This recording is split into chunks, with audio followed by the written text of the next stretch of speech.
Go ahead and call the school board meeting into session at this time. And board members, as you know, will go through the agenda item by item. I will make an amendment to the agenda in terms of procedures, and I will move public comment, section 5, below section 6 for administrative personnel appointments. All right, so let's go ahead and go back to section 2, approval of the agenda. I do have some agenda changes that I'm compelled to read as a matter of formality. All right, 2.1, visitors. Added item 4.1, Bernadette Sims and Ann Johnson on behalf of Okaloosa Public Arts donation in the amount of $2,000 to each high school art department. Consent agenda. Item 8.7, early termination of Pediatric Services of America, PSA, contract was deleted at the request of the superintendent. Item 8.8, tag on bid RFP 190901 School Health Services and School Health Services Agreement between the School Board of Okaloosa County, Florida and Aloha Care Group was deleted at the request of the superintendent. Added item 8.21, annual agreement between the School Board of Okaloosa County and CenturyLink for internet services to the Okaloosa Detention Center, DJJ, location in Crestview. This is an emergency addition due to an internet outage affecting instruction to students at this site. So board members, I'm looking for a motion to approve the agenda. So moved. Second. Motion by Mr. Bryant, second by Mr. Destin. Any discussion? Hearing or seeing none, let's vote. All in favor? Motion carries 5-0. All right, so that takes us now to section 3 on recognitions. And this will be the recognition of the Niceville High School Eagleette Dance Team State Champions 2019 Universal Dance Association Florida Championships Small Varsity Jazz Division, presented by Superintendent Marcus Chambers. Mr. Chambers.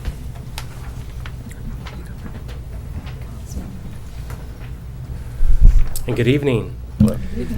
So very honored to be up here again this evening. As you know, the last number of board meetings, we've recognized students from all across the county. And what's amazing is the level of caliber of students that we have, from dance to cheer to basketball and so forth. The number of state champions that we've had just in the last 4 months has been extraordinary, let alone the entire school year. So with that, I would like to ask Dr. Kelly to come up here with me. And we're going to recognize the Niceville High School Eaglettes dance team, who placed first in the small varsity jazz division at the Universal Dance Association Florida Championships. And if you would do me the pleasure, Ms. Cregan, if you'd come on up, and Principal Morello, if you would come on up as well. And we're going to recognize everybody.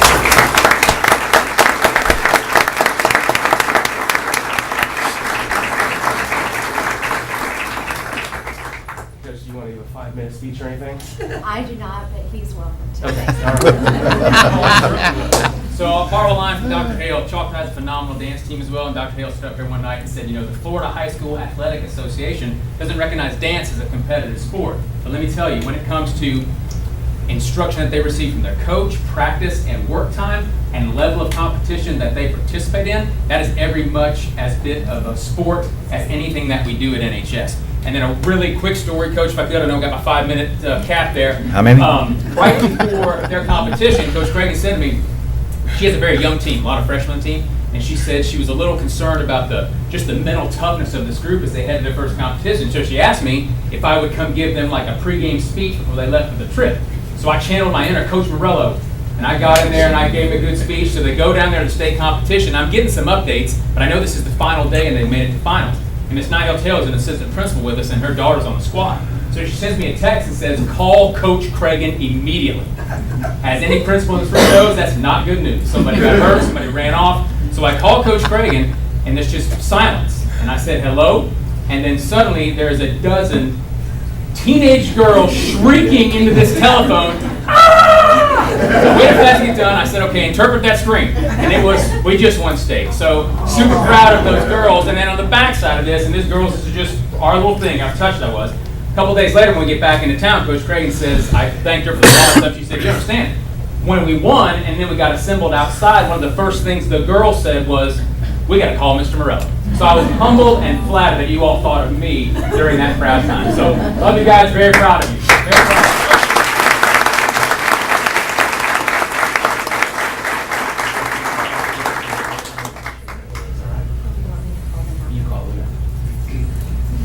Michaela Jones.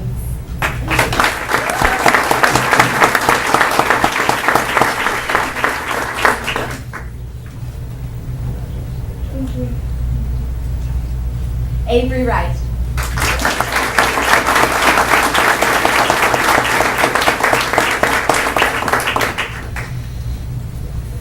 London Taylor.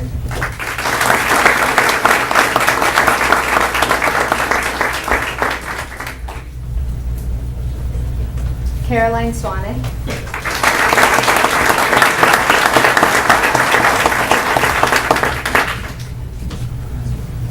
Noelle Crosby.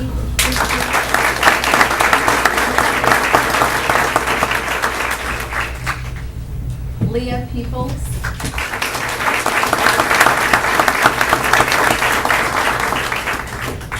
Kaylee Three.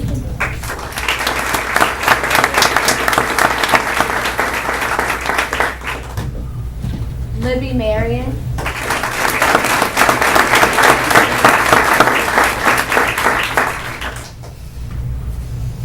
Jody Maselli.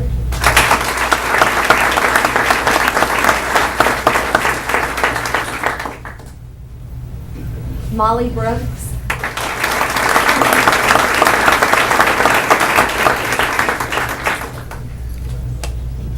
Parker Lee.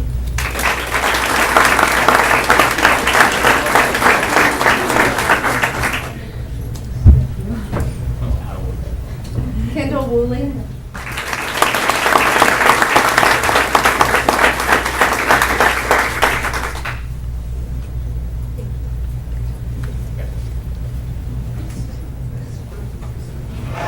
All right, and we have a plaque for you, Coach, and the ladies. And this says Niceville High School Eagle-led Stance Team 2019 Small Varsity Jazz Champions. Once again, congratulations. And this is what hard work, dedication, commitment is all about. And when you do all of those things, great things happen, and you become a state champion. So let's give another round of applause.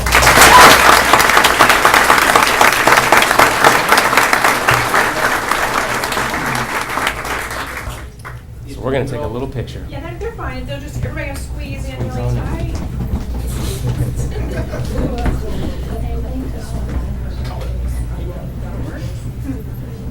Okay, everybody ready? I'm gonna take a couple, so just keep smiling.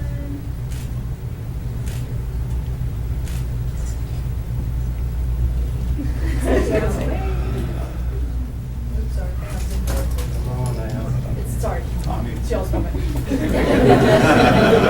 job, girl.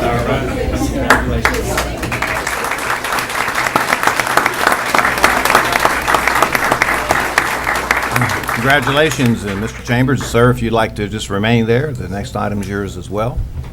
So under Section 4, Visitors, we have item 4.1, Bernadette Sims and Ann Johnson on behalf of the Okaloosa Public Arts, donation in the amount of $2,000 to each high school art department. Superintendent Chambers. Yes, sir. And I just once again am very proud to be up here right now. As you know, our school district, we are blessed with supporters that help us do the things that we need to do every day. And I could not be more thankful and more humble for Miss Johnson and Miss Sims, who are right behind me right now, so I appreciate it. And the beautiful thing is, you know, we talk about academics, we talk about athletics, but we also talk about the arts. And we are blessed right now, the Okaloosa Public Arts group, they are donating $12,000 to Okaloosa County, $2,000 to each of our high schools. And that is something that we are indebted to. We are very thankful. And what will be able to happen with that money for those schools in the arts is something that we cannot thank you enough. So we appreciate it very much.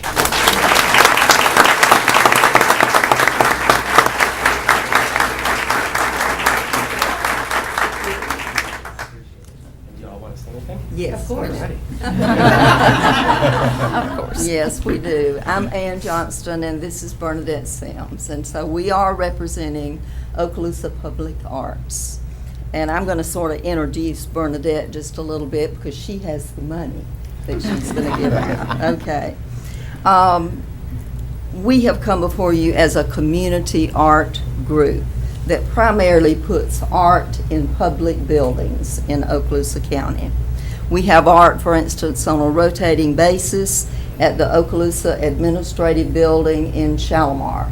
And we rotate that on a regular basis, and Bernadette has given out a little flyer, I believe, to y'all, a little pamphlet that tells some other things that we have done as Okaloosa Public Arts. And also, of course, at Okaloosa Public Arts, we are interested in encouraging art in our public schools. We would not be correct probably if we did not include children and their growth in the arts in the process.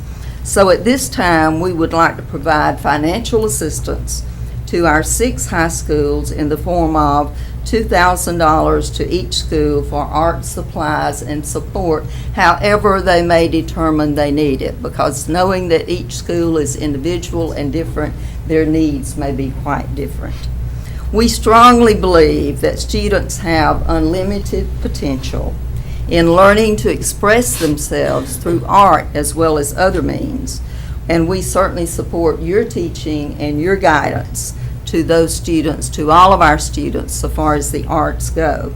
And we thank Superintendent Marcus Chambers for supporting the study of art in our schools. It's very important. Mrs. Sims will present checks from Okaloosa Public Arts at this time. She is a well-known artist herself in this area and throughout the state, and she is also founder of the Northwest Florida Ballet, which many of you know already. So she's you're quite talented, baby. And again, we thank you, and I'm going to turn it over to Ms. Sims, who will present first a large symbolic check to Superintendent Chambers, and then the actual checks to each school. I'll list the schools momentarily here, and then we will begin that process. There is Baker School with Mr. Mike Martello, Choctawhatchee High School with Ms. Michelle Heck, and congratulations to Ms. Heck. Crestview High School with Mr. Dexter Day, Fort Walton Beach High School with Mr. John Spolsky, Laurel Hill School with Ms. Lee Green Martello, and Niceville High School with Mr. Charles Morello. So with that, we want to say that we appreciate each of you and your contributions to the communities that you serve. Thank you, and I'll turn it over to Ms. Sims. Thank you, Ms. Hansen.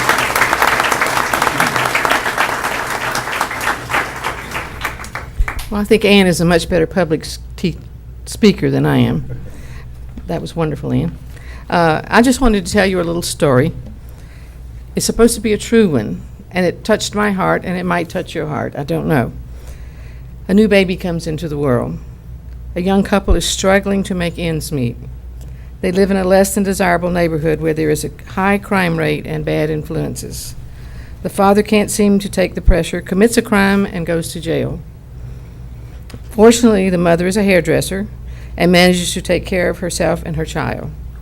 She is allowed to take the child with her to work, which solves the cost of child care, which we all know is a big cost in life. The child enters school, but seems to struggle with his lessons. He is teased by the other children in school because he is so different from them. His mother begins to wonder what will happen to him when he attends high school. One day, he signs up for an art class as an elective in high school, and his life begins to have a purpose. He has found his talent at last, and it is art. He works after school for his mother in the beauty shop cleaning. He begins to use the papers that are used for helping secure hair when it is being rolled up to be permed, if you know what that is, ladies going to get their hair permed, to create art. It's a very unlikely scenario, but apparently this really did happen. Long story short, someone sees his art, loves it, buys it. Others do the same. He is invited to show in a gallery. He becomes a successful artist and makes a great deal of money. In turn, he helps his community restore his neighborhood to the crime-free condition it once was. He is giving to his community. Perhaps all of this happened because he discovered art and who he really was. What would have happened to this boy if he had not had an art class available? To many of us who are artists, life is beautiful because of art. Many of us have had other careers, but art has enriched our lives immeasurably. Since I am here representing the artists of our community, I am also representing the county students who love art and hope to find a way to develop their talent in a way that can become a career. Perhaps by combining computers and graphic design, art and science can come together for a career for them. Movie and TV special effects experts combine technology and art in an exceptional way. Just consider Star Wars and how it changed all of the special effects with those computers and artists. Perhaps we have the next Walt Disney sitting in an art class in Okaloosa County. Imagine that. There are many ways that art can have a positive effect on our students, and many careers that can be launched combining art and business. We must help students find their way towards these careers. We all know how early man drew on their cave walls and kept warm by the new invention of fire. Ancient Egyptians combined math, engineering, and art to create the beautiful pyramids. The pottery vessels, jewelry, and furniture, and the hieroglyphics on the wall told the stories of the pharaohs. Leonardo da Vinci created the Mona Lisa and beautiful murals, but he also studied the human body and how it worked. He also drew plans for a flying machine, as well as created many inventions. In the spirit of all these great artist inventors, Okaloosa Public Arts is here tonight with a symbolic check of the $12,000 to our superintendent in support of the arts programs in the high school of Okaloosa County. And as Ann said, we have this nice big symbolic check, $12,000. Would you come over here, Ann? I think we want a picture of that. Get our principals to come on up. Yes, principals, are you here? And we have our principals, if you would come Oh, on good. up, please. Come on up, yeah. And I've got their checks here. I ought to bait them up. They're on their way now. Sorry it's not more, but we'll be working on that. Fantastic. Thank you so much. Thank you, yes, ma'am. Thank you. Hey, how are you? And our teachers are here. Yes, Oh, how absolutely. wonderful. Kevin split that right down the middle, 60-40. We've seen Dexter draw, we want to bring them up. I'm going to go ahead and do the appointments and let everybody go. Well, all of you coming, I want to say one thing. I did have a hard time finding out who the art teachers were in this county, because the pages where you go to find them, they're buried with all the faculty, and it's hard to find them. I would like to suggest in the future, when we make the pages where people can go and find things, that we divide them into departments, yeah, because it would make it much easier to find. So that's my suggestion to the school board, if we can possibly do that. And we'll make that suggestion to the superintendent.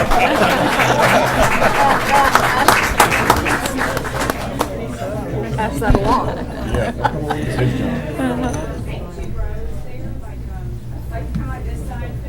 I got our chance at that duty, haven't we?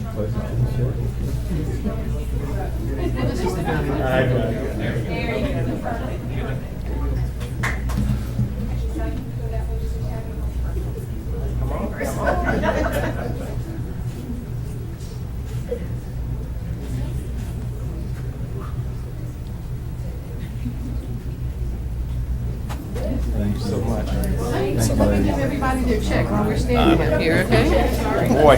All right. Baker High School, Mike.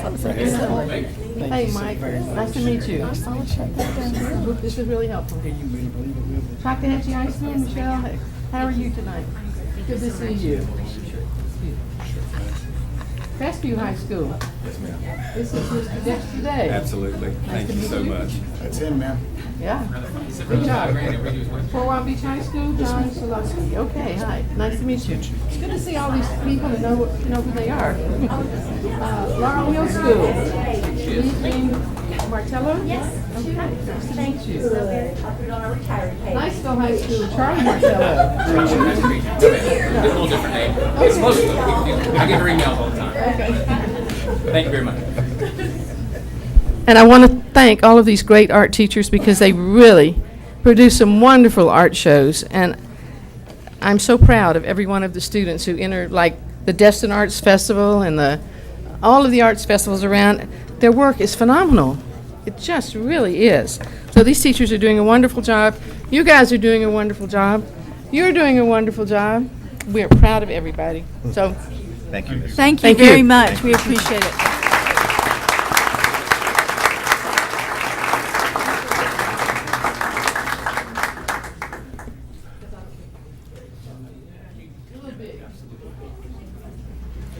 All right, folks, what we'll do is we'll go ahead and move to Section 6 to the administrative personnel appointments, and then following briefly those two appointments, we'll do our customary 2-minute recess for folks to depart if they wish.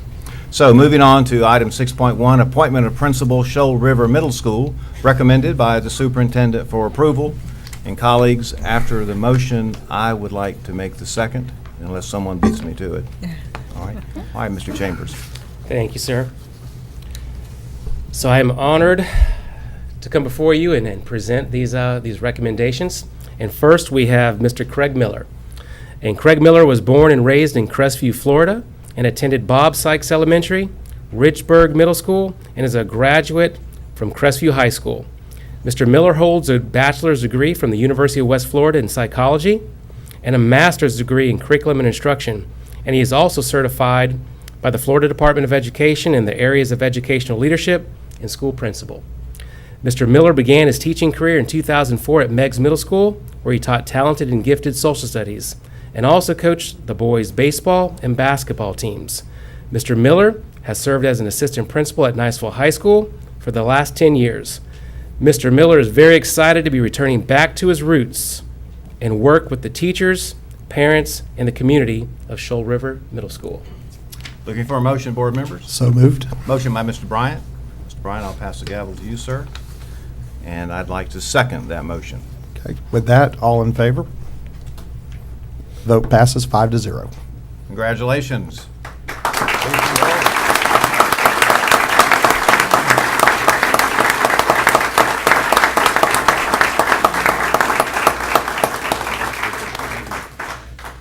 Superintendent Chambers, Chairman Dr. White, members of the board, I cannot express how excited I am to be going to back home, back in Shoal River country, to be with the Mustangs. I'm excited to be there and to be a part of that great faculty and staff. Thank you for the trust that you've been placed within us as well. I would be remiss if I didn't thank all the mentors that have helped me along the way. The administrative staff, Mr. Morello, that I get to work with every day, those that have come before me and worked as well. I'm truly a blessed man to be able to be going to Shoal River and be a part of the great work that's going on there. And thank you for the staff that came here tonight as well. I'm excited to get going in the morning. So go Mustang Country, here we go.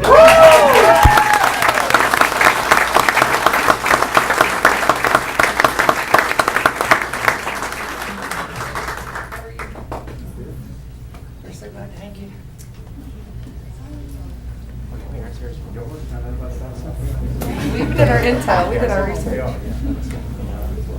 Yeah, come on, we're gonna have to definitely, Okay, now if you tell me and I'm telling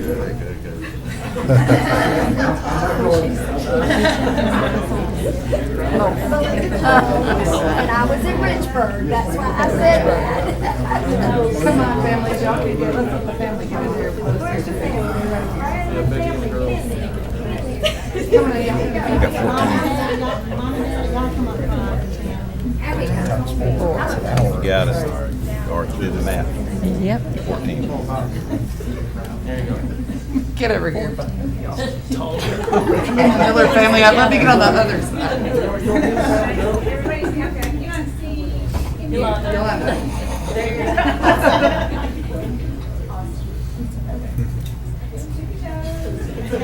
Ooh, not too.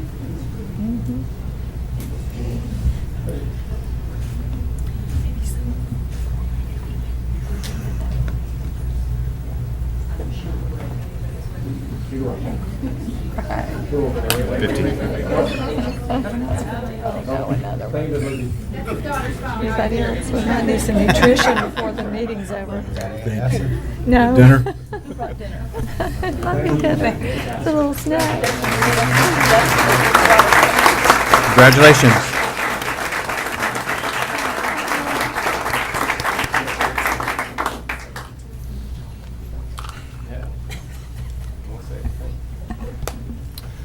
All right, so we'll go ahead now and move to 6.2, appointment of the Assistant Principal 2, Meigs Middle School, recommended by Superintendent Chambers for approval. And at this juncture, I'll go ahead and pass the gavel to Mr. Bryant. Mr. Chambers. All right, thank you. So I'm bringing before you Ms. Sarah Smith. And Ms. Sarah Smith is a proud graduate of the Okaloosa County School System. She attended Southside Elementary School, Davidson Middle School, and graduated as a Crestview Bulldog. Following high school, Ms. Smith attended Florida State University, where she earned a bachelor's degree in Family and Child Sciences. After graduation, Ms. Smith returned to Okaloosa County and served as the youth director for a local church. In addition to serving there, she became a proud member of the Shoal River Middle School faculty. Over the last several years, Ms. Smith has taught various levels of secondary math and science at Shoal River, Laurel Hill School, and Davidson Middle School. In these positions, she has valued her role in helping students, staff, and community members. While teaching, Ms. Smith earned her master's degree in educational leadership from the University of Texas at Arlington. She is passionate and devoted to ensuring all students have the opportunity to reach their full potential and is committed to empowering them to be successful. Ms. Smith is thankful to be surrounded by her family and friends. She's excited to continue to grow and work alongside incredible individuals in Okaloosa County. Thank you, Mr. Chambers. At this moment, do we have a motion on the floor to approve this appointment? I'll make the motion. Okay. I'll second it. And we have a second. All those in favor? Motion carries 5-0. Congratulations.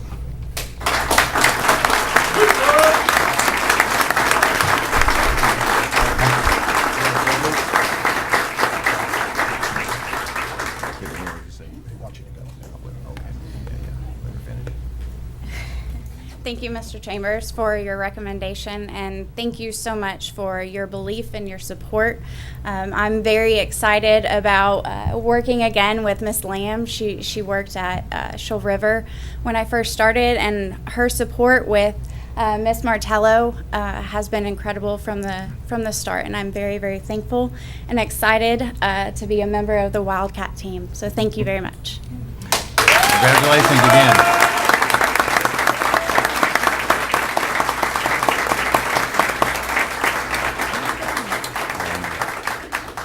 I think we want to call all the Meigs folks up, is that right? Yes, sir. Come on up for a photo op. I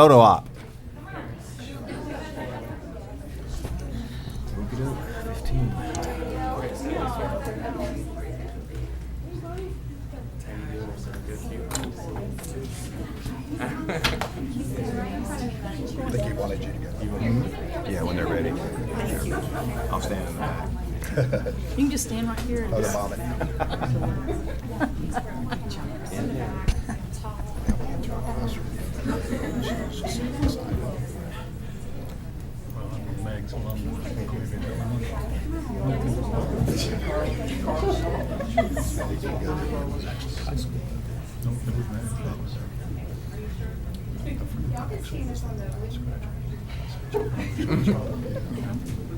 I think that was 66. We went to the new Choctaw in 69.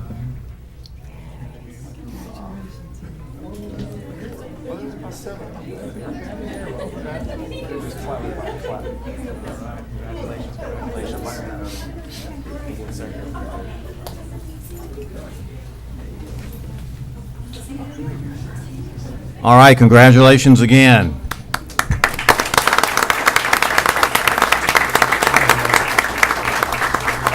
All right, folks, so at this time, I'll call for a 2-minute recess. If folks maybe wish to depart for dinner arrangements and so forth, we're in recess.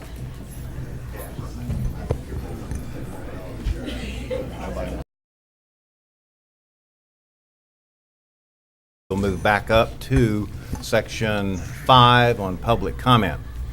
Now, we've got 15, if I counted these correctly, public comment cards, and those of you that fill these cards out, you know that there's a 4-minute time limit.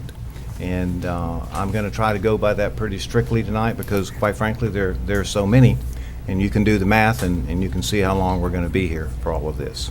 All right, so what I'll do is I'll call the individual's name out in the order the cards were submitted. And I'll also read the name and I'll read the address, okay? So the first speaker tonight is Josh Ashley, 1107 North Bayshore Drive, Valparaiso, Florida. And Mr. Ashley wishes to address the board tonight regarding the Guardian Program, although, let me say, the Guardian Program is not on the school board agenda. Okay. All right? But I know there was this executive session last week to discuss. Right, but it's not on the agenda for tonight. Okay. Mr. McInnes, is there anything else that you'd like to cover? No, sir. All right, y'all got the timepieces ready? Yes. All right. Okay, go ahead. Good evening. My name is Josh Ashley. I live at 1107 North Bayshore Drive in Valparaiso. I've lived in Okaloosa County for the past 30 years.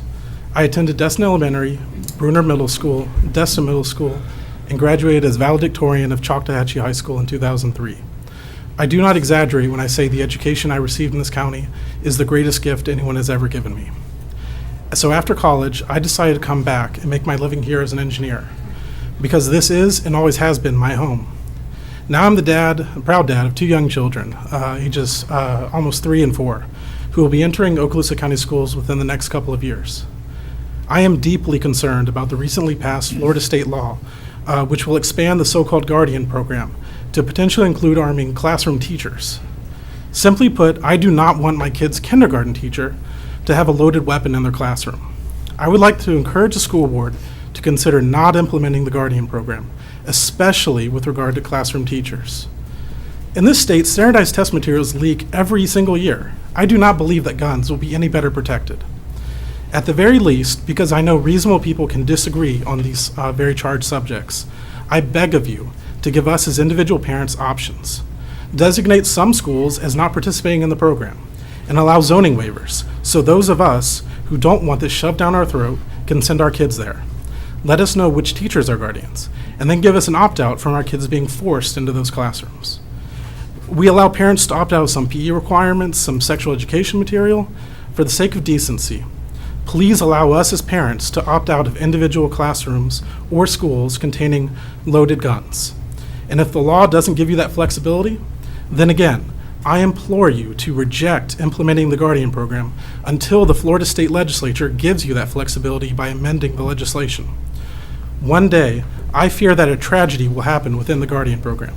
And when it does, whether it's due to an unfortunate mistake or an intentional criminal act, I want you to remember your culpability in implementing the program if you choose to do so. When a child is hurt by a firearm intentionally placed there as a result of district policy, do not try to blame it entirely on a teacher who didn't perfectly follow their training, or a student who somehow managed to get their hands on a guardian's weapon. Remember that it would be a decision by this board that set in motion the events leading up to that tragedy, and it's this board that can prevent that. I hope you take that into account. Please don't put guns in my kids' classrooms. Thank you. Thank you, sir. All right. All right, so the next speaker we have tonight is Michelle Hickerson. And the address is 426 James Avenue, Valparaiso, Florida. And she wishes to speak about guns in school and arming teachers. Welcome. Hi. My name is Michelle Hickerson, and I live at 426 James Avenue. I'm a registered voter here in Okaloosa County. This is my first school board meeting here, even though I've lived here a while. I'm a gun owner and a parent and a grandparent. I was raised around guns of all calibers and sizes. I feel confident that I'm safe with a gun, and I feel confident that I'm good with a gun. However, when my grandchildren are at my house, my gun is in its case, locked and out of reach. This is for their safety. I'm here because I believe that we should let teachers teach and school resource officers protect. If we need to hire more resource officers, then we need to hire more resource officers. But putting the hands in the guns of teachers inside of our classrooms, asking and expecting the teacher to shoot their own students, if they need to, is not the way that I think things should go. An active shooter situation would be extremely stressful. What if the teacher misses the active shooter and hits another student? What if a student gets their hands on the teacher's gun and shoots someone or even his or herself? I believe that the money we spend on training and psych evaluations would be better spent hiring additional resource officers. Officers who have been trained extensively, officers whose job it is to protect. Again, I think that we should let the teachers teach and the resource officers protect. Thank you for allowing me to speak. Yes, ma'am. Thank you. All right, so the next speaker I have is Mr. Ed Gilbert, and it is 2054 Kildare Circle, Niceville. Welcome, Mr. Gilbert. Thank you. It's nice to be here this evening. I just wanted to spend a very brief moment here. The battle rages on between good and evil, not only a physical battle, but unfortunately a spiritual battle. While it is my fervent prayer that each and every child would daily put on the full armor of God, I know that that just isn't reality. Political correctness, declining morality, and the embrace of the religion of secular humanism has taken a heavy toll upon this nation. I thank God we have a governor and a legislature that are willing to take a proactive approach to student safety. Rather than rely on the current student approach of run, hide, and then fight, our brave staff will immediately respond to the danger, effectively reducing that violence and ensuring greater student safety in the long run. I thank you in advance for those who sign up to carry weapons. I thank you for the school board as you consider this most important decision. God bless and protect you. Thank you, Mr. Gilbert. All right, so the next speaker is Ms. Diana Gilbert, 2054 Kildare Circle, Niceville, Florida. Welcome, Mrs. Gilbert. Good evening again, Diana Gilbert, 2054 Kildare Circle. It is my understanding that for a teacher to be added to the Armed Guardian Program, that the teacher must first volunteer. So no teacher is going to be forced to do that. It must be a volunteer. The teacher must undergo a required background check, mental health evaluation, and a minimum of 144 hours of training by law enforcement, and have a concealed weapons license. And although I forgot to put in the beginning that I am a retired teacher, meant to mention that earlier. So although it's not something I would be interested in doing if I were teaching right now, I would be glad to have somebody else take up that.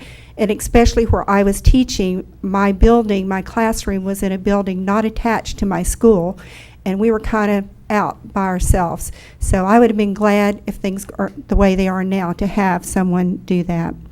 I would like to stress that the identities of armed employees should be known by only the school's administrators and the resource officers, and that no student should ever know if his or her teacher is in the Armed Guardian Program. In fact, there are unknown armed individuals I think would be a huge deterrent to someone who's choosing to come into the school because they don't know who might have that gun. And I think it's best that they not know. Otherwise, you know, they want to choose the path of least resistance. And if they don't know where they would be safe. I also think a volunteer should be at a school for a minimum of 1 or 2 years or more, so it gives time for the administration to know those teachers well.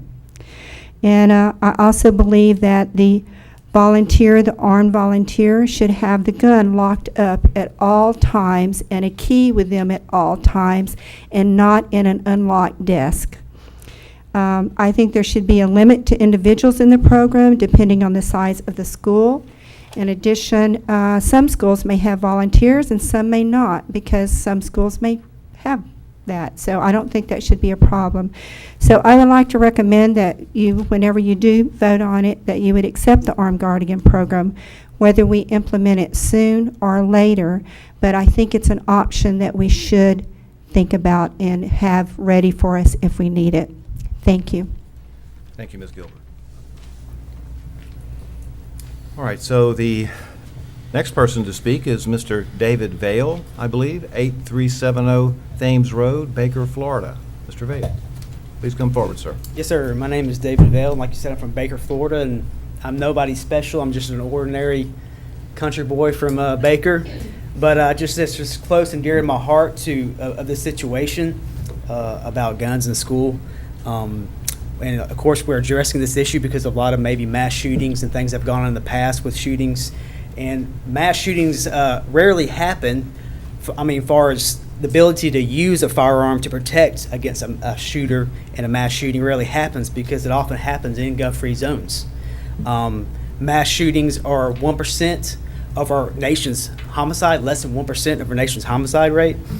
And really to actually track this whole situation, it's hard to track when somebody actually uses a firearm to protect against a shooter of some sort because there's no central database. And so it's interesting for that very reason. But my main focus is that our kids are already entrusted to teachers every day, all day long. We send them off on the bus. We send them for the teachers to watch them. Why not make our schools just as, if not more safe, by having trained teachers, and like Ms. Gilbert says, ones that are anonymous, no one knows who they are, to protect our children in case something arises. And I'm very pro for that. We use guns to protect banks, airports, government buildings, many things that we consider dear to us. Why not our children? And so there's been many scenarios. I could come to my mind as 16 that I've looked up where a gun has been used to stop a mass shooting. And those involve churches, family gatherings, barbershops, hospitals, schools, and many other scenarios. And not to mention one-on-one if someone should break into your house to protect yourself against an intruder. The going rate of an officer to respond is 8 to 10 minutes. A lot can happen within 8 to 10 minutes. I know we have resource officers and things like that, but why make it more protective when we can have teachers to protect our children? And that's just all I want to say today. Thank you, sir. Thank you, Mr. Vail. All right, so the next speaker is Ms. Maria Vail, 8370 Thames Road, Baker, Florida. Welcome, Ms. Vail. All right. Well, I brought something with me. I didn't know if I was going to use it or not, but when we opened up with a moment of silence, it broke my heart because I've spent several years researching our founding of our country. And so I brought this with just in case, and yes, I did need it.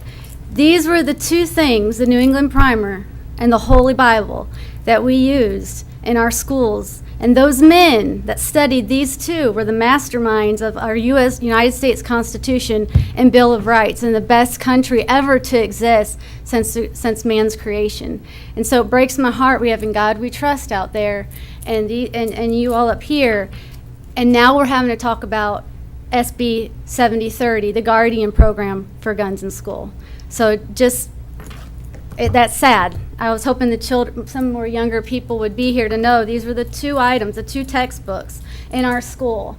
And when we had God as our shield, as Proverbs says, that those that put their trust in the Lord, then He was our shield. We wouldn't even need weapons in school. But I'll go on with my prepared thing. First of all, we are a constitutional republic. I'm 100% in favor of the Guardian program supporting constitutional and state rights of teachers to conceal carry. School board members, you all took a sworn oath under the Florida Statute 876 that says, I do hereby solemnly swear to affirm and will support the Constitution of the United States and the state of Florida. The Constitution of the United States under Amendment 2 states, as quote, a well-regulated militia being necessary for the security of a free state, for the right and people to bear arms shall not be infringed. In 2008, the Supreme Court case of District of Columbia versus Heller ruled that the Second Amendment protects individuals' right to possess a firearm unconnected with service in a militia and to use that arm for traditional lawful purposes. SB 730, the Guardian program, gives the teachers the lawful purpose in protecting their students as well as themselves if a threatening incident should occur. In Article 1.8 of the Florida Constitution, it says that the right of the people to bear arms in the defense of themselves and the lawful authority of the state shall not be infringed. It is an unfortunate event that a murderer would enter the premises of a school with the intent to murder. Several school officials as well as teachers should serve as a standing force against such an invasion. This would serve as a deterrent to those who would seek harm, much as one who does not handle a rattlesnake as they would a gardener snake. When the threat of defense is in place, it deters those who seek to prey on the most vulnerable. This is why gun control is not actually in favor of free law-abiding citizens, but rather in the defense of criminals that they may prey upon the unprotected. We can clearly see in the past and recent historical events, most every dictator before claiming power has issued gun control legislation and disarmed its citizens. The forefathers knew the weakness of men and the lust for power and thus enacted the Second Amendment to the people. The American people would serve as a standing militia against their government or any outside force that would work work to invade its liberties and freedom. What most evil force than that of murdering and preying upon children with no room for defense? We defend our banks, our politicians, our celebrities, our athletes, even the founders of Moms Demand Action, Susan Watts, has armed personal security and a private entourage. And here we're even protected. But our children are they're the most vulnerable.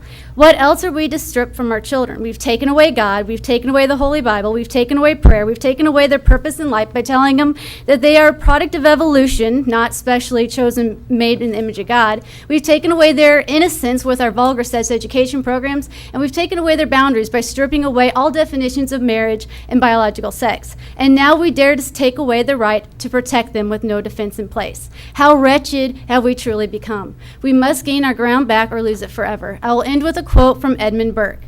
When bad men combine, the good must associate, else they will fail one by one with unpitied and sacrifice and contemptible struggle. The only thing necessary for the triumph of evil, which is violence in our schools, is for good men and women to do nothing. Please do something and provide for the common defense of our children here in Okaloosa County. Thank you. Thank you, Ms. Vail. All right, so the next speaker that we have, number 7, is Mr. Alan Berryman, 159B Monahan Drive, Fort Walton Beach, Florida. Welcome, Mr. Berryman. Thank you. Heck, I didn't want to follow that. That's how it works. Thank you. My name is Al Berryman. This is also my first school board meeting. I've lived in Okaloosa County for 16 years, put 2 kids through for Niceville High School. And I too support the Guardian program. As a retired member of the military, a former public school teacher, a concealed carry permit holder. No, I'm not carrying tonight, thank you. I support it 100%, and I strongly support the right of the individual to protect not only himself but the people around him, including school children. Let me just remind all of you, in case you may have forgotten, the 1968 Federal Firearms Act was the most draconian act of gun control in this country's history. When it was passed, the per capita homicide rate in the United States was 6.2 per 100,000. 12 years later, 1980, the national homicide rate peaked at 10.2 per 100,000, about 70% higher. And those of you who are lifelong members in Florida probably remember in the 1980s, the state of Florida was having a lot of trouble with people getting shot along roadside stops. About that period of time, the state of Florida began relaxing controls on firearm purchases to make it easier for citizens to protect themselves. A couple of years later, actually I believe it was 1987, the state of Florida passed shall issue concealed carry permit and led the nation in doing so, by the way. 2005, the state of Florida again led the nation by passing Castle Doctrine law, the stand your ground law. As a result, let me just ask you, what through each of those laws, we were told over and over again by the opponents, this is going to turn the state of Florida into the wild, wild west. How many times have we heard that? Over and over and over, the wild, wild west. Well, let's talk about the wild, wild west. Was the state of Florida the wild, wild west after those 3 acts were passed to allow private individuals to protect themselves? Let me just tell you what happened. 2011, Florida's crime rate dropped 0.8% to the lowest crime rate the state had seen in 41 years. 2012, lowest crime rate in 42 years. 2013, lowest crime rate in 43 years.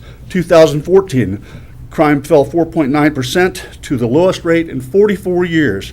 2015, crime fell 1.6% to the lowest rate the state of Florida had seen in 45 years. 2016, Florida's crime rate dropped again by 2.8% to a 46-year low. 2017, Florida crime rate dropped again by 4.5% to the lowest rate of crime the state of Florida has seen in 47 years. And that's the last year of available FBI data to check that statistic with. Let me just, this is really kind of an ideological battle between people who believe that the individual should not be able to protect himself in a what they call a gun-free zone, and that we should turn over our protection to the government. There was one agent of government that was armed and ready to protect those, supposedly ready to protect those children at Marjorie Stoneman Douglas High School 2 years ago. What did he do? He stood outside while the bullets were fired all through the attack and didn't lift a finger to save those children or those teachers who were shot.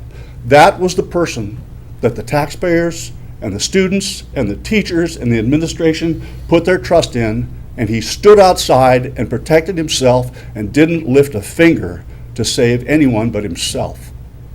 We trusted government, and government failed us. What did the school board do that facilitated this entire event? Did they not ignore the crimes of Mr. Cruz that had taken place going back to the age of 12 that should have been reported, and had they been reported to authorities, would have been used by the FBI to prevent him from buying the firearm that he used to kill those students? You got about 10 seconds, Mr. Barry. Okay. Let me just close there and just say I do support it, and I hope you will too. Thank you, sir. Thank you. All right, so the next speaker that we have is Mr. Jeff Hinkle, 4482 Stonebridge Road, Destin, Florida. Mr. Hinkle, welcome. Thank you. Lots of familiar faces. Good to see you all.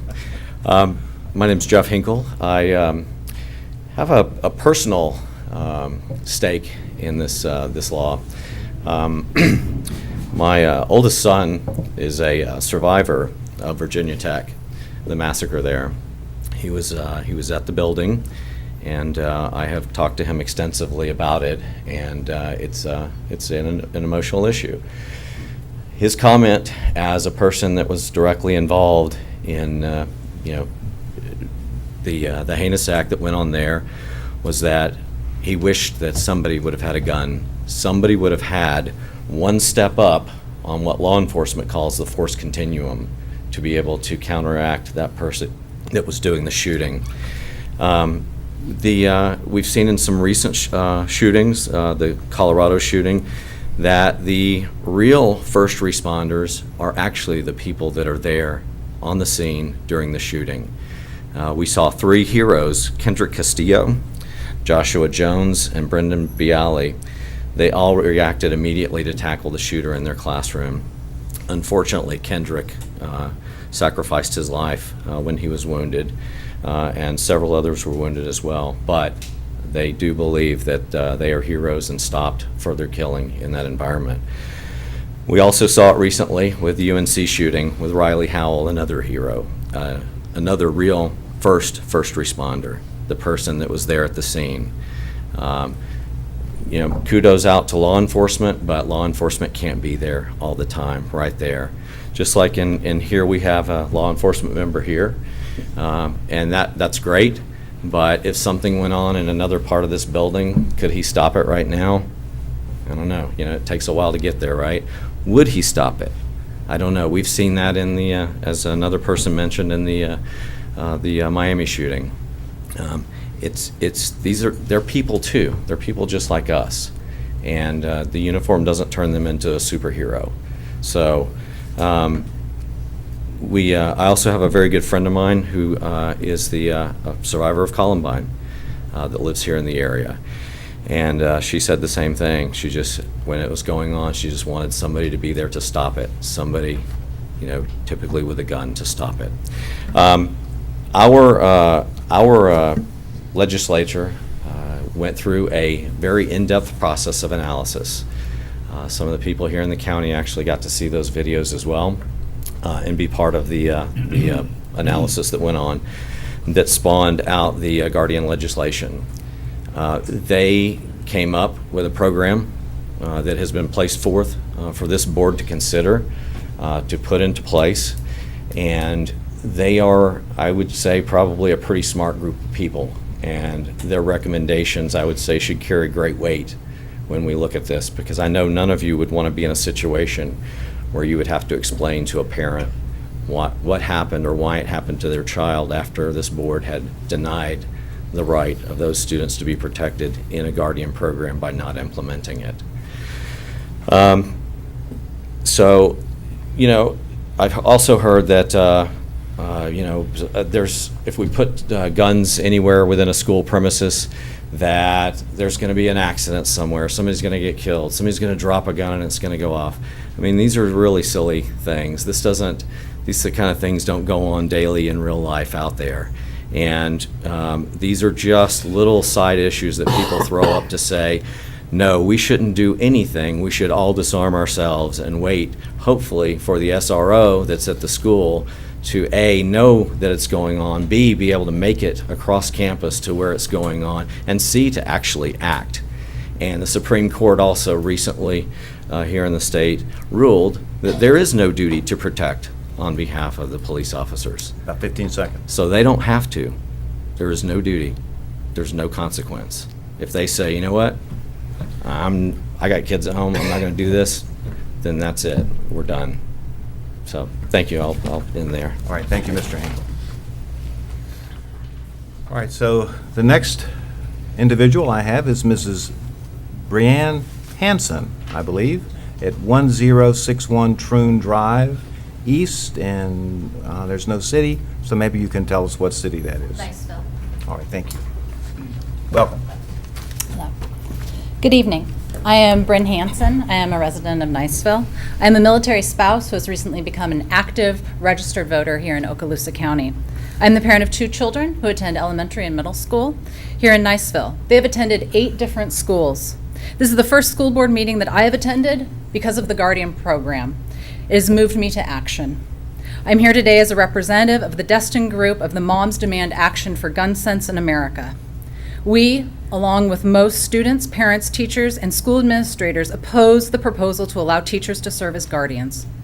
The majority of districts have declined to even arm non-instructional school staff. Of 67 school districts here in Florida, less than 40% have utilized the Guardian program. Very few of those opt to arm existing school staff and instead hire full-time security guards. This indicates a broad consensus that educational school staff should not be transformed into armed guards. So if the majority of Florida schools do not believe staff should be armed, why are we considering going beyond that and arming teachers? There is no evidence that arming teachers will make our schools safer. In fact, the data indicates just the opposite. Research shows that students may be aware of where and how teachers keep their firearms and how to obtain access. Access to a firearm, irrespective of age, triples the risk of death by suicide and doubles the risk of death by homicide. Research also casts significant doubt on the ability of teachers to stop an active shooter. The fact is that shooting accuracy of even the most highly trained law enforcement officers significantly decreases in stressful situations, such as gunfights. What level of stress do you think a school teacher is under in an active shooter situation, in a classroom full of children who fear for their lives? We also know that armed civilians complicate law enforcement response to active shooter incidents. As former Dallas Police Chief David Brown said, in the wake of an ambush on law enforcement in 2016, we don't know who the good guy is versus the bad guy when everyone starts shooting. Please, let reason rule over fear. Do not implement the Guardian program in Okaloosa schools. Thank you for your time. Thank you, Ms. Henson. Am I able to hand Sure. information to you? Give it to the secretary, please. All right, at this time I'd call for Ms. Laura White, 1818 Troon Drive, Niceville. Opposition to arming Okaloosa. Please come forward. Good evening, and thank you for letting me come up here to speak. My name is Laura White, and I am the daughter of 2 teachers. I am the mother of an Okaloosa County School District 3rd grader. I have taught in the suburbs of Chicago, and most recently, I have been a substitute teacher in many schools within Okaloosa County for the last 4 months. In my very short time as a substitute teacher, I have participated in many active shooter drills. And I can tell you, being a part of that, It's a chaotic situation. I have been in a situation where we've put 10 children into a closet, 10 special ed preschool kids, and turned the light out. I've been in a classroom when we've had to put all the students under desks. So to think that a teacher at that time, as he or she is responsible for all of those students, also has the capacity to have a weapon on them and make the correct decisions to use it is a difficult one.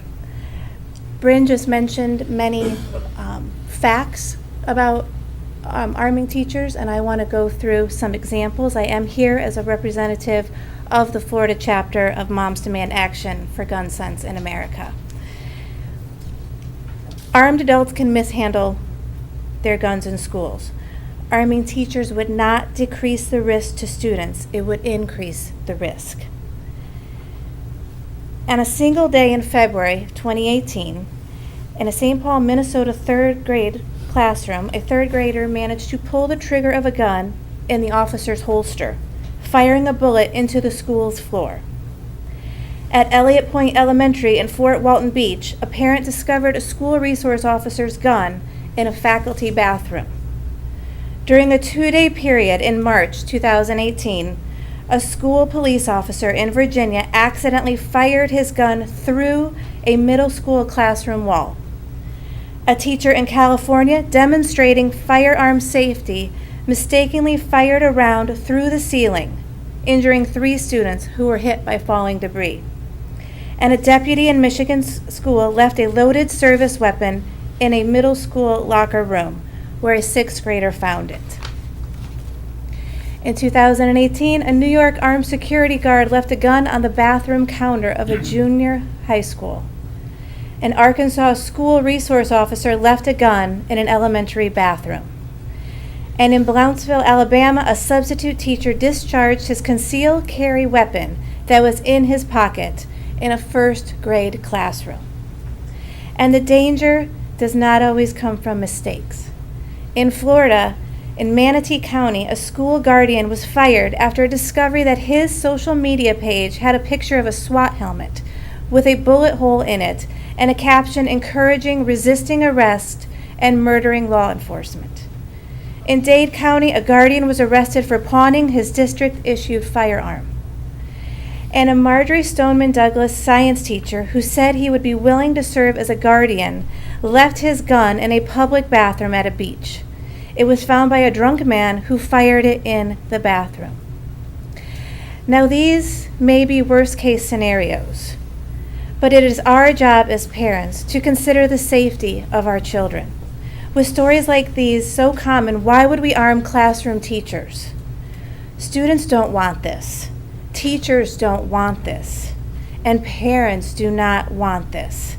Please do not implement the Guardian program in Okaloosa County Schools. Thank you for your time. Thank you, Ms. White.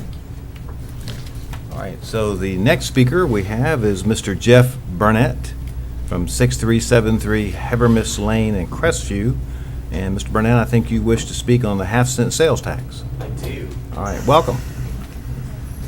Well, good evening, everyone. Again, my name is Jeff Burnett, 6373 Habermas Lane in Crestview.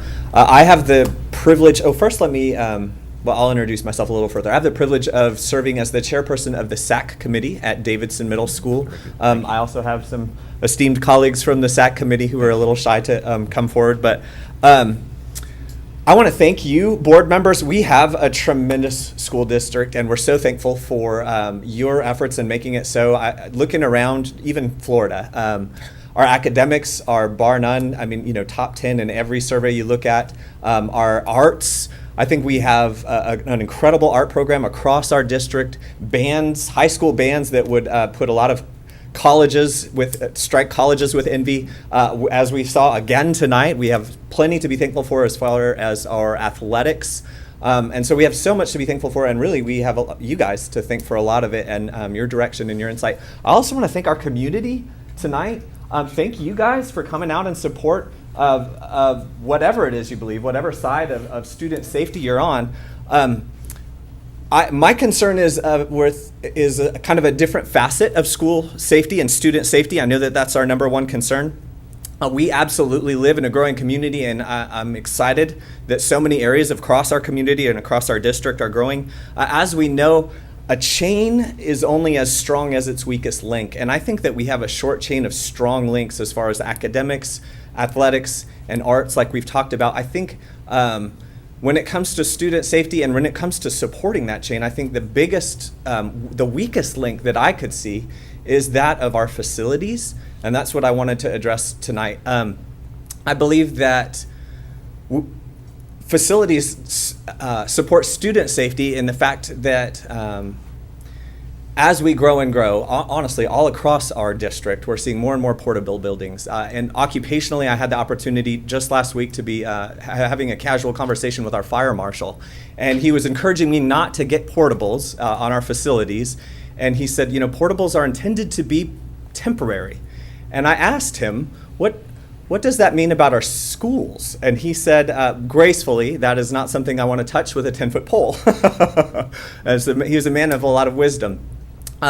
But as we look at student safety, I'm concerned too about the risk that portable buildings and the increasing population, portable buildings on our campuses represent as far as inclement weather, fire safety. Like I said, our fire marshal was mentioning, at least for my occupation, portable buildings need to be portable and temporary. Also, as far as, heaven forbid, an active shooter situation, I think the more kids we cram into our aging facilities, the bigger the safety concern. And also, I think our facilities support healthy academics. Our facilities support healthy arts and healthy athletics as well. And so I would love to just kind of reintroduce the idea of the half-cent sales tax. I know this is something that has been long discussed and tabled and that type of thing. I learned recently that of the 67 districts of school districts across Florida, 60 of them, or around 60, probably upwards of 60, have impact fees. And those are, targeted taxes to especially target tourists and guests to the area. I know I'm not naive enough to think that impact fees don't impact the residents, but I know that we can target them well to impact tourists. And of 67 districts in our state, to be one of only about 5 to 7 that don't have an impact fee, I just want to encourage us to keep it on the agenda. As I said, I come representing our SAC committee. This is something that's been on the agenda or bubbled up over several years. And it bubbled up in the conversation again recently. In fact, our last SAC meeting last week, and I asked, can I just represent us? About 15 seconds. Okay. I asked if I could represent that SAC committee at this meeting and just say that I think that we're ready, and I think that we've been ready, and I encourage you guys to continue to explore it. Thank you for your time. Thank you, Mr. Burnett. All right, so our next speaker tonight is Ms. Sandra Atkinson, and it's 608 Audubon Drive, Fort Walton Beach, Florida. Ms. Atkinson, welcome.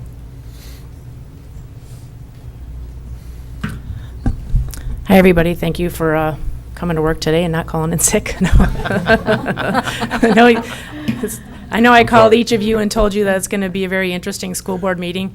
I just wanted to, I guess you could say, second what Ms. Vale, Mr. Berryman, and Mr. Hinkle, and Mr. Bell said. They all had great points. I did want to kind of mention that I do agree with the Guardian program. I think more guns on trained, screened people, the better. And like everyone said, we guard banks, which is money, with armed guards. Why can't we guard our precious little children? The Guardian program's not really about giving teachers guns. It's about working with the sheriff department, training individuals, screening them, making our environment safe for the children to learn. They're going to get annual requirements to stay proficient. They're going to get psychological screenings. I know I'm repeating everything, but I just can't fathom somebody not wanting their children guarded by qualified individuals if somebody crazy person came into the school. So basically, I just kind of agree with everything everybody else said. So vote yes on the Guardian program. The more the merrier, and the safer our children will be. Thank you. All right, thank you, Ms. Atkinson. All right, so our next speaker is, I may have to have some help with this. Peregrine Conrez Barshich, and it's public comment, no particular agenda item. So, welcome. I'm sure you'll tell us what it's about. Yes, thank you. My name is Peregrine Conroy Barsh. Sorry, it's a really hard to pronounce, so I understand. I'm here to talk about the guardian issue. I'm a 17-year-old. I'm graduating Choctawhatchee High School as an IB student. I'm sixth in my class, which isn't as good as I'd like it, but it's pretty far up there. And I'd just like to ask you all to consider the fact that students don't necessarily want their teachers to have weapons. After the Parkland shooting, I remember thinking, like going down the hallway and thinking, if I was caught between bells, where would I go to hide from a shooter? And how would I do this? If I was in the bathroom when like the Coda L drill comes, the teachers aren't going to open their doors at that point. So like how would I manage to try to stay alive? And I don't think that is something that any student should have to consider, but it is something that we do have to consider. And I don't think adding teachers with guns to that would really help the situation at all. There are many cases when teachers have to leave their classrooms because they just have to go to the bathroom, or something else comes up, they have to print more papers, there's an extra student, something like that. And the teachers have to leave the classroom, sometimes with classes there and unattended. And occasionally, there are even jokes about locking teachers out of classrooms. And any of these situations are not good for guns in there. If teachers can be locked out of classrooms, or students could find guns, especially younger students, I'd like to trust everyone, but that's not something that I can afford to do. There would be cases where I don't trust all of my teachers to have guns, something that could instantly kill me. So I think that would be another consideration as well. Even with like psychological evaluations, it's not something that I would like to entrust my life into someone else's hands. So I'd just like you to consider this very carefully and think of not only just the parents who are putting their children into schools, or the security officers who are offering protection, but also think of the children who have to live with this and how they're going to be affected, if they're going to be affected, and their psychological states as well. Thank you. Thank you. Thank you. All right, so the next speaker I have is Jennifer Conroy, and this says confidential due to employment. And you have Fort Walton Beach, I guess that's your residence, okay? Yes.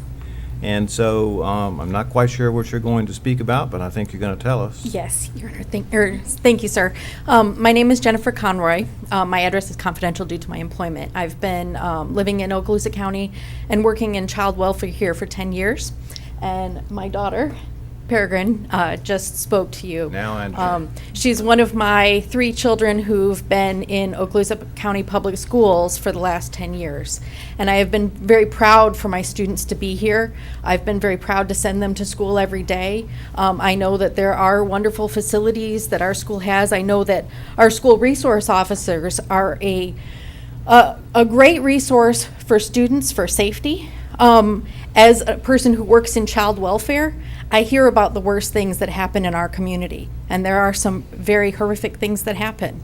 And our school resource officers are often involved in helping children through difficult conversations with law enforcement, difficult conversations with investigators. The school resource officers have won an award in 2015 as a model agency, and that was a very exceptional thing. I'm speaking tonight about the school guardianship program. I know that it may not be on the agenda tonight, but there was a recent article that Superintendent Chambers stated that you would be discussing it at a private meeting of the school board in late April. We're now in early May. Now, I just want to interject. That's provided for by law. Right, and I'm not objecting to it. I know, I'm just saying that because this is... I just want to put it out to the public that by law, that meeting was entirely authorized and appropriate. Because when we meet in secret, people are concerned about that. Right. All right.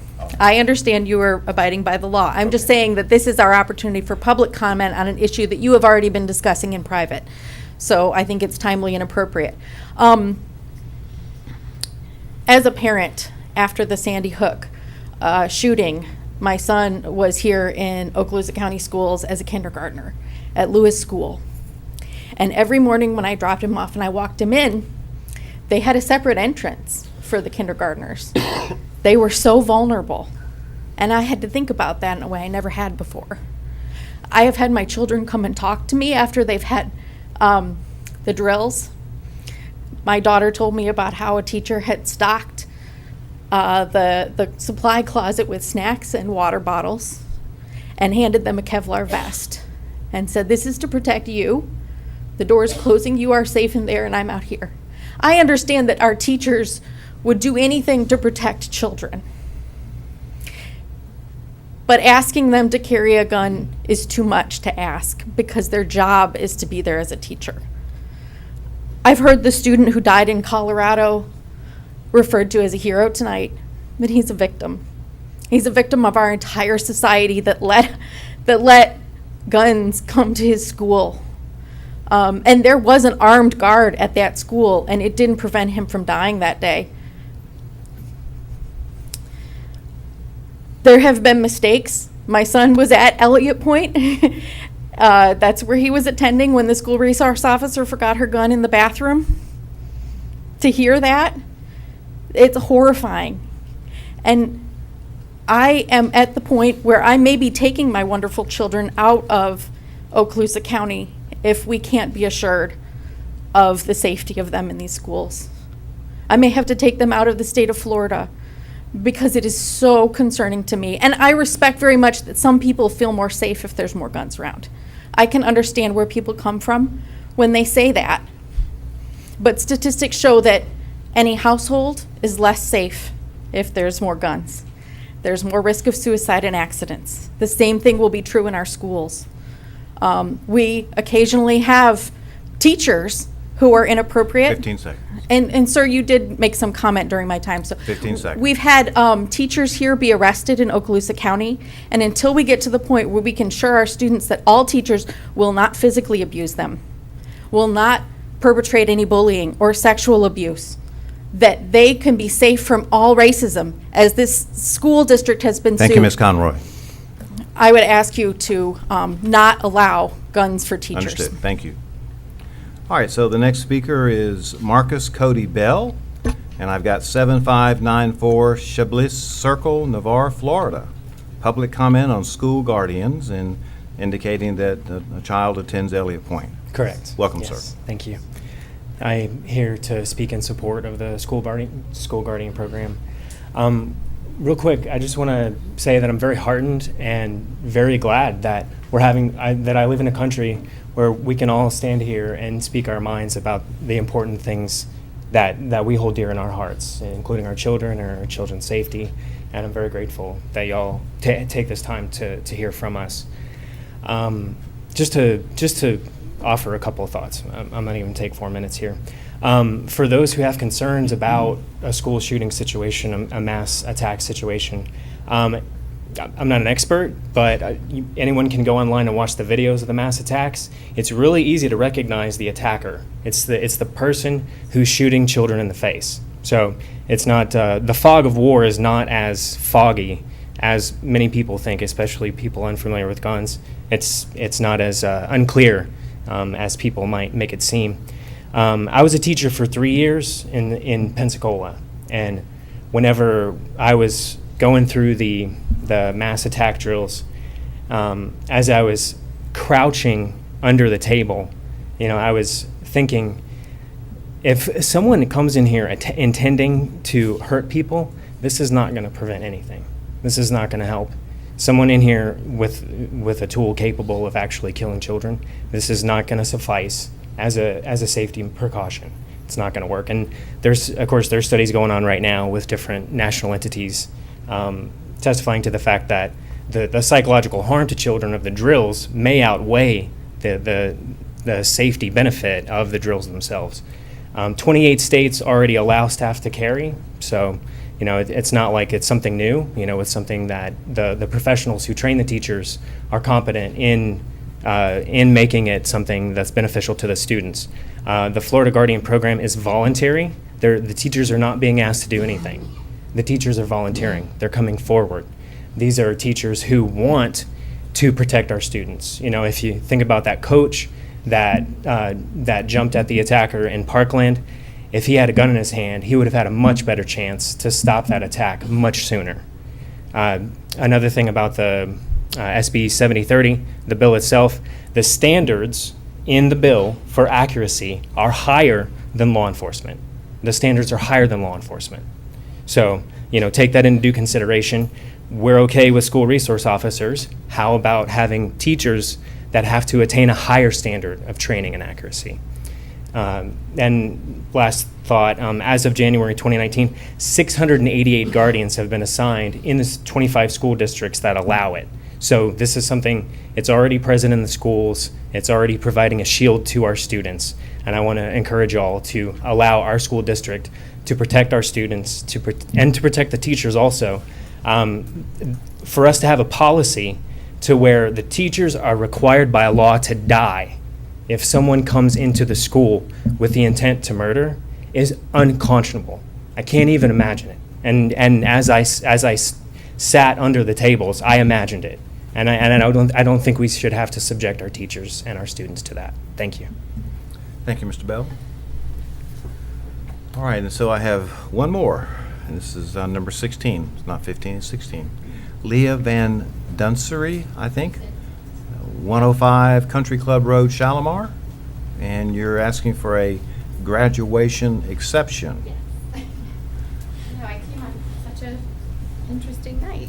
Just your luck. I was surprised by what I heard. I actually feel like, even though I was here for graduation for my ESE student, I do want to make a comment as a parent with 5 children and a former kindergarten teacher, and I grew up in Florida my entire life, although I am from Clearwater, which is Pinellas County, the only other district that has sports in middle school, I want to point out.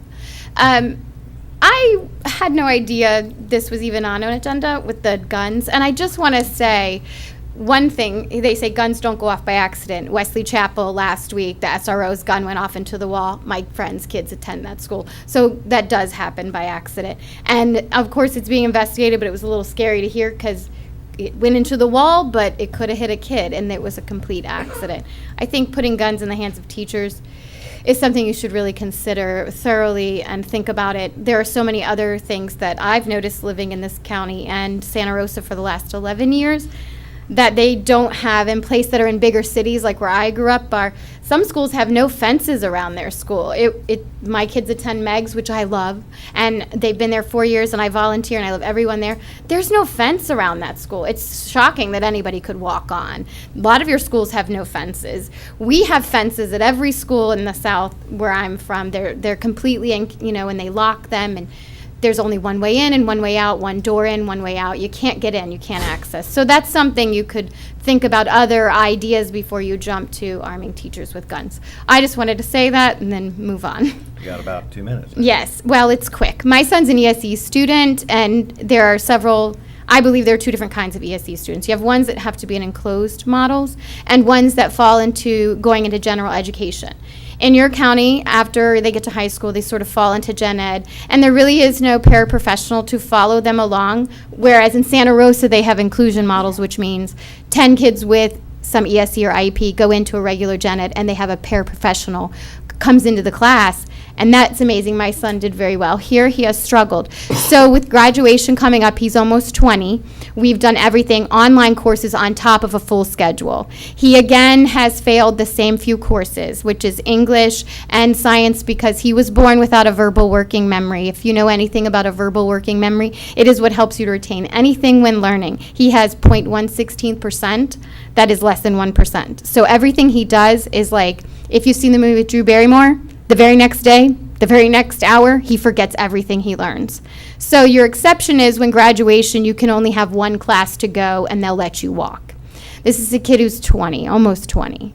He has tried so very hard. I've watched him. I have gone to any number of doctors to better educate him, to get him going. He has 3 that he has to take in the fall. They're all English. So again, I'm not surprised. What I'm asking for is that the school board allow, and maybe not just for my son, but something to consider for other ESC students for future, is not the 1 credit, but maybe up to 3. These kids try so very hard to catch up, to keep up, to work hard.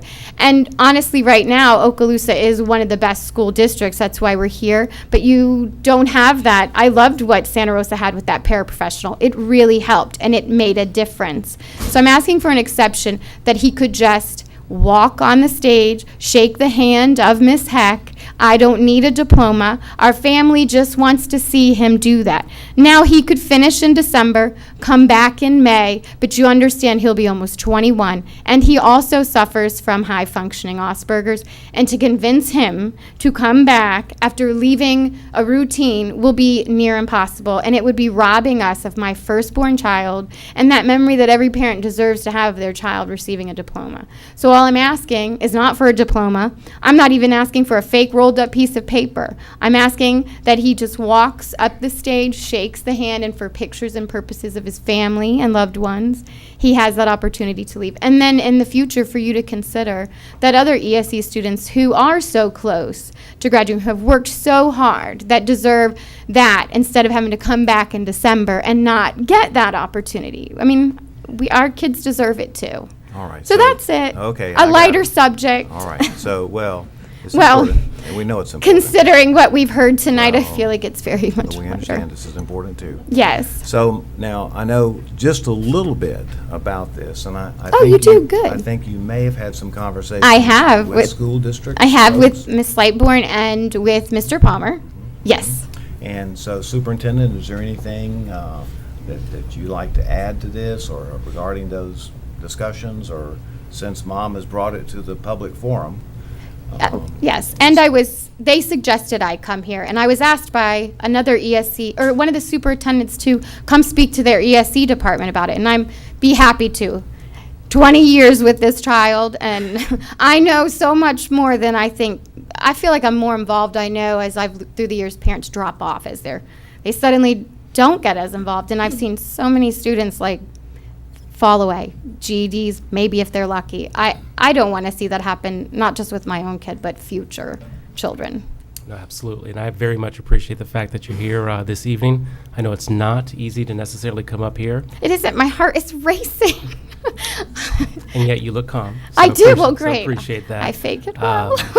What I would like to do would be to set up a time here very soon, great. this week, Yeah. and sit down with you. Okay. Also, Mrs. Lightbourne, who's over your left shoulder, she'll sit down with us as well and discuss this matter. I didn't even see her there. Yes. So if you would be amenable to that, I would love appreciate it. to. Yes. That would be wonderful. Thank you so much. Yes, ma'am. So, do I leave now? I think that's it. Yes, ma'am. Very good. Okay, thank you. Thank you. Thank you. All right, folks, so that takes us through all of the blue cards that we have for this section of public comment. And as you know, there is a brief opportunity at the end of the meeting for additional public comment, should there be any. All right, so let's go ahead and keep moving through the agenda. So we'll move on now to Section 7, Committee and Staff Reports. 7.1 was in-county travel paid for the period of April the 4th through April 24th, 2019, presented by Mrs. Scallon, Chief Financial Officer. And then we also had out-of-county travel paid for the period of April the 4th through April 24th, 2019, also presented by Mrs. Scallon. That brings us now to the consent agenda, 8.1, and that would be the approval of the consent agenda. So I'm looking for a motion. I'll move. Motion by Dr. Kelly. Second. Second by Mr. Destin. Any discussion? Hearing or seeing none, let's vote. All in favor? Motion carries 5-0. All right, board members, scroll on down now to Section 9, Superintendent's Human Resources Recommendations. 9.1 will be employees on administrative leave. This is an information item only, presented by Dr. Lee Hale, Assistant Superintendent, Human Resources. 9.2, Deferred Retirement Option Program Drop, presented by Dr. Hale, Assistant Superintendent, Human Resources, again, an information item. All right, 9.3, this is an action item. correction to the substitute and temporary employee salary schedule fiscal year 2018-2019, effective April 9, 2019, presented by Mrs. Rita Scallon, Chief Financial Officer, and recommended by the Superintendent for approval. Need a motion? I'll move it. Motion by Mr. Destin. I'll second it. Second by Mr. Bryan. Any discussion? My understanding, Chairman, is that this is basically was just an error. I think the lawyer has a special word for that, a Scrivener's error, I believe, That's right? it. I think that's what it is. Yep. All right. All right, so we got a motion and we have a second. So any other discussion? Hearing or seeing none, let's vote. All in favor? Motion carries 5-0. 9.4, request to double fill the position of principal at Plough Elementary School, presented by Dr. Lee Hale, Assistant Superintendent of Human Resources, and recommended by the Superintendent for approval. I need a motion. I'll move it. Motion by Ms. Vanchek. I'll second it. Second by Mr. Bryant. Any discussion? Hearing or seeing none, let's vote. All in favor? Motion carries 5-0. 9.5, personnel recommendations presented by Dr. Lee Hale, Assistant Superintendent of Human Resources, and recommended by the Superintendent for approval. I need a motion. I'll move. Motion by Dr. Kelly. I'll second it. Second by Ms. Vanchek. Any discussion? Hearing or seeing none, let's vote. All in favor? Motion carries 5-0. 9.6, employee reinstatement presented by Dr. Lee Hale, Assistant Superintendent, Human Resources, and recommended by the Superintendent for approval. It's an action item, so I need a motion. So moved.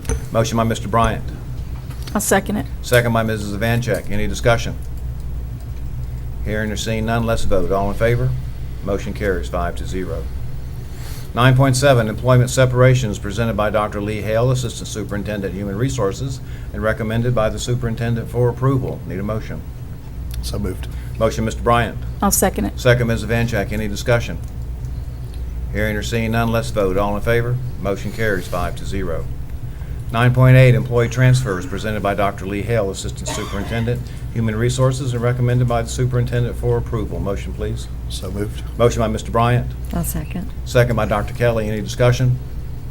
Hearing or seeing none, let's vote. All in favor? Motion carries 5-0. 9.9, employee termination, presented by Dr. Lee Hale, Assistant Superintendent, Human Resources, and recommended by the Superintendent for approval. So moved. Motion by Mr. Bryant. Second. Second by Mr. Destin. Any discussion? Seeing none, let's vote. All in favor? Motion carries 5-0. 9.10, employee suspension, presented by Dr. Lee Hale, Assistant Superintendent, Human Resources, and recommended by the Superintendent for approval. Need a motion. I'll move we approve it. Motion by Mr. Destin. Second. Second by Mr. Bryant. Any discussion? Seeing none, let's vote. All in favor? Motion carries 5-0. 9.11, employee suspension, presented by Dr. Lee Hale, Assistant Superintendent, Human Resources, and recommended by the Superintendent for approval. Move we approve. Motion by Mr. Destin. Second. Second by Mr. Bryant. Any discussion? Seeing none, let's vote. All in favor? Motion carries 5-0. 9.12, reinstatement reimbursement of sick leave due to line of duty illness, injury, medical examination, presented by Dr. Lee Hale, Assistant Superintendent, Human Resources, and recommended by the Superintendent for approval. Need a motion. I'll move. Motion, Dr. Kelly. I'll second it. Second, Mrs. Vanchek. Any discussion? Seeing none, let's vote. All in favor? Motion carries 5-0. 9.13, leave without pay, presented by Dr. Lee Hale, Assistant Superintendent, Human Resources, and recommended by the Superintendent for approval. So moved. Motion by Mr. Bryant. Second. Second by Mr. Destin. Any discussion? Seeing none, let's vote. All in favor? Motion carries 5-0. It's a good thing we have all these things at the workshop, huh? That's right. All right, Section 10, discussion agenda. There were no items moved there. Section 11, construction program owners representatives business. 11.1 will be a status report. Mr. Destin, should you have something, sir? Oh, I believe Dr. Smith gave us an overview, and we're working on a number of projects, cafeteria at Baker, some roofs, but nothing new. And we're also pressing forward with school security, which is going to be a very large project. And I appreciate you sharing that, Mr. Destin, particularly the part about school security, because it's important for the public to know that we are moving forward on that, though that's another one of those things that by statute that we don't discuss specifics about. So thank you, sir. All right, 11.2, TPM Program Number 6, Task Order Number 4, Pre-GMP Baker School Kitchen Renovation, presented by Dr. Bill Smith, Specialist, Facilities Planning and Maintenance, and recommended by the Superintendent for approval. Need a motion. Move we approve. Motion by Mr. Destin. I'll second it. Second by Mr. Bryant. Any discussion? Seeing none, let's vote. All in favor? Motion carries 5-0. All right, Section 12, there's no business there. Section 13, Mr. Attorney, do you have any business? No report. Thank you, sir. Superintendent, you got some out-of-state field trip requests, and you may have other items. Your turn, sir. Thank you, sir. I do want to say, I think like you just said, Dr. White, kind of reiterating, when it comes to safety, I think there are things that we say and that we don't say. But I do want to say I very much appreciate all of you who came out this evening to discuss the Guardian program, regardless of which side you fall. I think each and every one of us in here, to include those of us up here on the dais, safety is first and foremost on our minds each and every day. I do want to say there are countless measures that a school district takes to keep our students safe, and I do think that we need to look at measures in order to keep our students safe. But just once again, I know that this is something that we very much take to heart, and I thank each and every one of you who came to speak before us today, and I know that we'll have future discussions to follow. So thank you. All right, thank you, sir. So moving on to Section 15, School Board Members' Announcements and Requests for Information. Mr. Destin, I'll start with you, sir, if you have anything else. I don't think I have anything tonight, All right. Chairman. Yes, sir. Mr. Bryant? Just a couple of things. A lot of great things going on in our school district. We talk about athletics, academics, arts and all, but Crestview High School, I would like to congratulate Steve Williams on being named the girls basketball coach of the year. So that this year, Crestview High School had 4 coaches of the year, so that's a pretty incredible feat. And also at Crestview High School, again, great things that are going on in our school district that people might not hear, but the first dual enrollment of EMT students finished up or getting ready to finish up. So this is an incredible program that we have going on at Crestview High School, where we are preparing students to become active in the community after they graduate. You know, once they get off of that stage, they're in the real world. So we're now preparing them for a field in the emergency medical technician. So that's a really exciting program. Thank you, Mr. Bryant. Dr. Kelly? Well, if you watched the school board workshop meeting or if you were in attendance, you heard me say a couple of these things, but I think they're worth repeating. So just to say again, I really enjoyed being at the Cox Student Hero Awards celebration, and kudos not just to the students who worked hard to achieve that attainment, but to their teachers and their parents as well, because it really does take a village to lift some of our students up who have further to go than some other students. So it's remarkable to see them and to hear their stories. And it also is the season of graduations and baccalaureates and end of the year honors, and that's just a wonderful part of what we get to see and hear and be about during the season of the school year. One more time, I'd like to say a shout out to the principals and schools who allowed me almost on spur of the moment to show around our affiliate from the Florida School Board Association. She had never been to Okaloosa schools. She had business in Walton County, and I said, you cannot be this close and not come and see the best.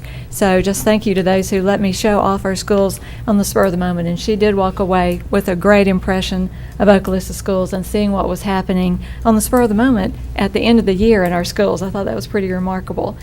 And I'd like to say, too, congratulations and a shout out to our colleague, county next door.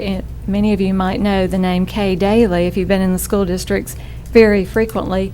She was, for many, many years, more than 30 years, the instructional developer and curriculum leader in Walton County. She is retiring after all that time, and congratulations to her replacement, Crystal Apple, in Walton County. I know they'll do great things.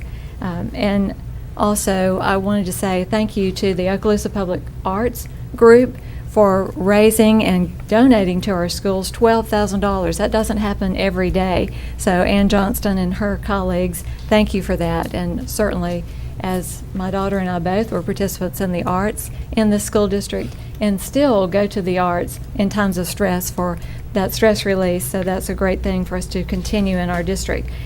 And I do just want to say, for all the 16 people that spoke, primarily on the Guardian program and your other issues too, I feel very grateful that we do have a community where you feel comfortable coming and talking to us and sharing with us your opinions.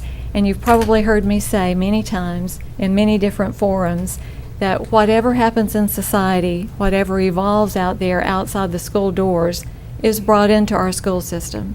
And so we have to constantly be evolving to barricade against those things that happen in society. And I want you to know that you have people in the school district already thinking about those boundaries and things we can do, and that heartens me as a parent and hopefully soon to be grandparent, that we are taking measures to continue to keep our students safe. That's very important to me. But thank you for sharing your concerns no matter what side you're on. I appreciate your being here today. Thank you, Dr. Kelly. Ms. Evanchik. Yes, I got to participate today in a really great program, Impact Emerald Coast, which is put together by Jeff and Kim McDonald. And Ms. McDonald is one of our standout educators in our district, and they do some fabulous things. Their main focus on this Impact Emerald Coast is a program called Hoops for Hope, where they raise money to give to the families of our students who are fighting cancer.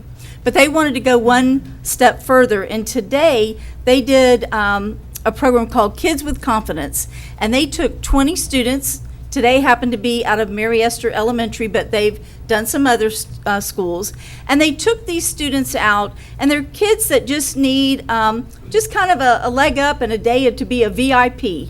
And they took these students out, got them a new haircut or a new hairdo, and took them to lunch, and I just want to thank them for that. They had some community partners. Rakish Fellow Barber and Infinity Salon did all the dues today. They had lunch at Clemenza's, which I didn't get to get in on, unfortunately. That's pretty big. Nike out in the outlets helped out with getting them some new shoes for the summer. That's pretty cool. Get those new shoes for the summer. They got to go on a little shopping spree over at Five Below. All this was in Uptown Station. All of this came about by donations in our community. But you know, I was telling Mr. McDonald today, and he knows this, that education is not all in the classroom and it's not out of the book. It's important what these experiences, and these kids saw that they have adults and others out there. Also want to shout out to the leadership students at Fort Walton Beach High School, and that's headed up by Coach McDaniel over there. These students served as escorts today to these little ones, and of course that was a big deal. But to see them laughing, some of them have some tough situations at home, and to get this, and today they were VIPs. And I want to thank Jeff and Kim for pulling that together, and all those sponsors who donated their services or their money for that program. And for all of you here tonight, thank you so much for having the courage to come forward, giving up your time this evening. This is why we're here. This is why democracy works. Please know that we have taken your statements to heart, and that I think I can say this for everybody up here. I know I can, that we're going to make decisions with the best interest of the safety of your students, our students, and our employees when we come along. So thank you for coming here and taking your time to do that tonight. Thank you, Ms. Evanchik.